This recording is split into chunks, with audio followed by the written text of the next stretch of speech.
मुलगी नकोय ही बुरसटलेली मानसिकता पुन्हा एकदा डोकं वर काढतेय। मुलगी जन्माला आली म्हणून बीडच्या माहेरवाशिणीला चक्क 15 दिवस उपाशीपोटी डांबून तिचा छळ करण्यात आला। ही घटना सुसंस्कृत मानल्या जाणाऱ्या पुण्यात घडलेली आहे। संधी मिळताच तान्ह्या बाळाला घेऊन विवाहितेनं बीड गाठलं आणि बीडच्या शिवाजीनगर पोलिसांमध्ये तक्रार दिली। या प्रकरणी आता पोलिसांनी सासरच्या चौघांच्या विरोधात गुन्हा दाखल केलेला आहे आणि या प्रकरणाचा तपास देखील आता पोलिसांनी सुरू केलेला आहे। त्यामध्ये BNS कायदा 85, त्याच्यानंतर 352, 51(2), 51(3) आणि 3(5) याप्रमाणे आपण गुन्हा दाखल केलेला आहे। सदरचा गुन्हा येथील महिला PSI दामदर यांच्याकडे तपासासाठी दिलेला आहे।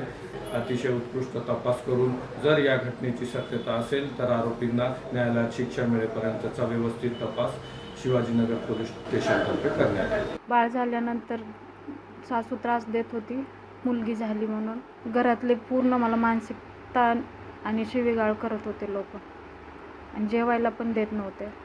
तिला त्रास होता म्हणूनच तर तिनं घर सोडलं ना। त्या घरात काहीच तिला म्हणजे सन्मान काही नव्हता, शिवीगाळ करीत होते। तिला मानसिक त्रास भरपूर तिला झालेला आहे, त्याच्यामुळे ती घर सोडलेलं आहे। तिने 15 दिवस तर तिला जेवण काही दिलं नाही, अशा मरायला झाल्या दोघी बी।